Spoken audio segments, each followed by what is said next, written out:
जय जय रघुवीर समर्थ. समर्थ म्हणतात की जो दुसऱ्यांसाठी जगतो तो सदैव सुखी होतो. जो दुसऱ्यांसाठी जगतो तो सदैव सुखी होतो. जो दुसऱ्यांचा आशीर्वाद घेतो आणि जो दुसऱ्याला सुख समाधान देतो तो नेहमी आयुष्यामध्ये सुखीच राहतो, असं समर्थ आपल्याला इथे सांगतात. आणि म्हणून समर्थ म्हणतात की एखाद्याला केलेली मदत किंवा एखाद्याकडून घेतलेला आशीर्वाद हा कधीही वाया जात नाही. तो कधी ना कधीतरी त्याची त्याची पुण्याई आपल्याला प्राप्त होते आणि आपल्याला त्याचं फळ पुढे जाऊन मिळतं, असं समर्थ आपल्याला इथे सांगतात. आणि म्हणूनच समर्थ आपल्याला एक बोध सांगतात. समर्थ म्हणतात की एका गावामध्ये एक असं गरीब कुटुंब राहत होतं. त्यावेळेस त्यावेळेस त्या घरातील श्याम नावाची व्यक्ती ती फार गरीब होती. त्यांचं छोटस असं घर होतं. समुद्र किनारीच त्यांचं छोटस असं घर होतं आणि तो मिळेल त्या शेतामध्ये जाऊन जे काही कामे असेल ते करत होता आणि आपल्या घरातील उदरनिर्वाह तो चालत होता. आपल्या घरातील संसार तो चालवत होता. फार गरीब असं कुटुंब त्यांचं होतं आणि जिथे कुठं त्याला शेतामध्ये काम मिळेल किंवा दुसरं कुठे जे काही काम मिळेल तर तो समाधानकारक आणि कोणतीही तक्रार न करता तो ते काम करत होता. एकदा असंच समुद्राला भरती आली आणि पावसाळ्याच्या दिवसात मात्र समुद्राचं पाणी भरपूर वाढलं आणि लाटेवर लाटा अशा भरपूर येऊ लागल्या. आणि अचानकपणे अशी मोठी लाट आली आणि त्याच्या घरामध्ये सगळं काही पाणीच पाणी झालं. कारण त्याचं घर हे समुद्र किनारीच होतं आणि जे काही वस्तू घरात आहेत त्या सर्व काही पाण्यामध्ये वाहून गेल्या. तरीही तो नाराज झाला नाही, निराश झाला नाही आणि परत पाणी समुद्राचं कमी झालं. समुद्राचं कमी झालं. पण जे काही समुद्राचं पाणी घरामध्ये आलं होतं, घरामध्ये जे काही वस्तू होत्या त्या सर्व वस्तूचं नुकसान झालं. अगोदरच तो गरीब होता आणि त्यात अजून एक संकट त्याच्यावरती आलं होतं. तरीही त्याने कुठलीही तक्रार आपल्या आयुष्यावर केली नाही आणि परत पण असंच चालू राहिलं. जे मिळेल तो काम करत होता आणि आपला संसार तो चालवत होता. एके दिवशी असंच काम करून आल्यानंतर तो समुद्र किनारी फिरायला गेला. एके दिवशी शेतावरून काम करून आल्यानंतर तो समुद्र किनारी फिरायला गेला आणि त्या ठिकाणी त्याला असं काही दिसलं की एक मोठा मासा पाण्याच्या लाटेबरोबर बाहेर आला होता. पाण्याच्या लाटेबरोबर तो बाहेर येऊन पडला होता आणि पाणी नसल्यामुळे त्याची तडफड होत होती. हे पाहून मात्र त्या शेतकऱ्याला, त्या शेतात काम करणाऱ्या व्यक्तीला मात्र त्याची खूप दया आली. त्या श्यामला मात्र त्या मासेची खूप दया आली आणि श्यामने मात्र कोणताही विचार न करता तो मासा हातात घेतला आणि त्याला परत समुद्राच्या पाण्यामध्ये त्या माशाला सोडलं. आणि मग त्या माशाला खूप आनंद झाला आणि थोडा वेळ श्याम त्या माशाकडे पाहतच राहिला. तो मासा मात्र श्यामकडे बाहेर येऊन सारखं पाहत होता, परत आत जात होता, बाहेर येत होता, परत आत जात होता. असं बराच वेळ चालू झालं. श्याम मात्र बराच वेळ त्या माशाकडे बघत होता, मासाही त्या श्यामकडे बघत होता. आणि संध्याकाळ होणार होती म्हणून श्याम परत आपल्या घरी आला. घरी आल्यानंतर दुसऱ्या दिवशीही श्याम शेतामध्ये काम करायला गेला आणि काम करून आल्यानंतर परत तो समुद्र किनारी फिरायला गेला.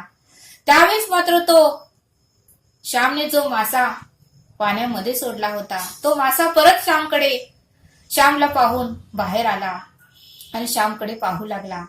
श्याम मात्र थोड्या पाण्यामध्ये आतमध्ये गेला समुद्राच्या. त्यावेळेस तो मासा मात्र श्यामला मात्र गोर फेऱ्या मारू लागला. त्याच्या पायाला स्पर्श करून हसत तो जाऊ लागला. त्यावेळेस श्यामला मात्र नवलच वाटलं त्या माशाचं. कारण कोणताही प्राणी एवढ्या आपल्या जवळ येत नाही, पण हा मासा मात्र माझ्या जवळ एवढा का येतोय, त्याला का भीती वाटत नाही, असं श्यामला वाटू लागलं. आणि थोड्या दिवसांनी मात्र श्यामने परत त्या माशाकडे जायचा, परत कामावर जायचा. असं करत करत बरेच दिवस झाले. एक दिवशी मात्र श्यामने समुद्राच्या पाण्याच्या आतमध्ये एक मोठा दगड नेला आणि त्या दगडावर तो बसू लागला आणि मासा मात्र येऊन त्याच्या पायाला स्पर्श करून परत जाऊ लागला. आणि एके दिवशी मात्र श्याम परत समुद्र किनारी केला आणि बराच वेळ झाला तर मासा आला नाही. त्यावेळेस मात्र श्यामला वाटू लागलं की या माशाला कोणी जाळ्यात तरी पकडून तर नेलं नसेल ना. त्यामुळे त्याला दुःख वाटू लागलं, कारण 1-2 तास झालं तरी तो मासा काही समुद्राच्या बाहेर येईना.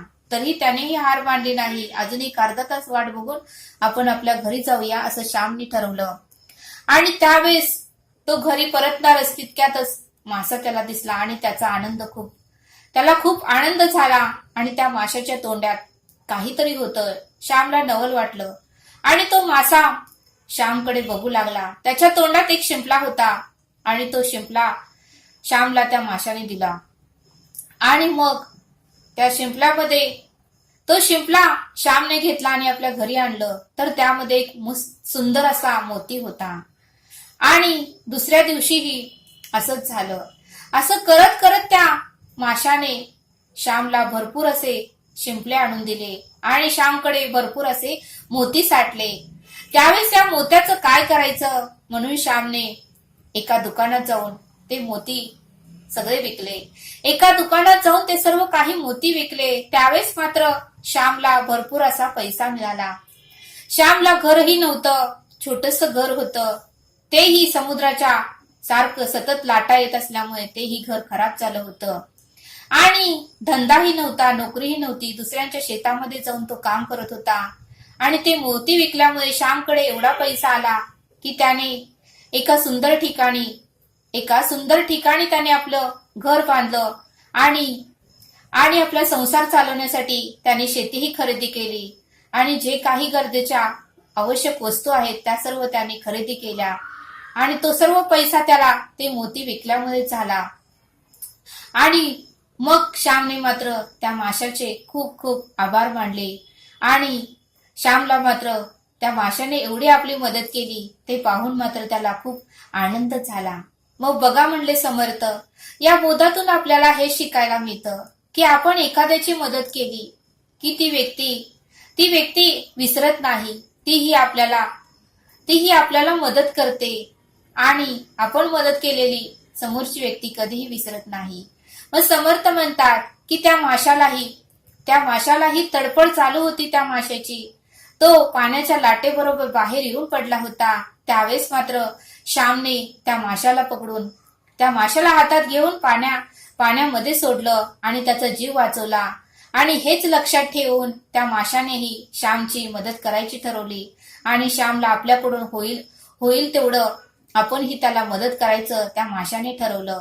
बघा म्हणले समर्थ, म्हणजे मुक्या प्राण्यांनाही आपण जर प्रेम लावलं, आपण जर माया लावली, आपण जर त्यांची मदत केली तर मुके प्राणीही आपल्यालाही प्रेम करतात, आपल्यावरही माया लावतात आणि आपल्यालाही मदत करतात. फक्त आपल्याला मुक्या प्राण्यांवर दया दाखवता आली पाहिजे. मुक्या प्राण्यांमध्ये ईश्वर आहे हे पाहता आलं पाहिजे.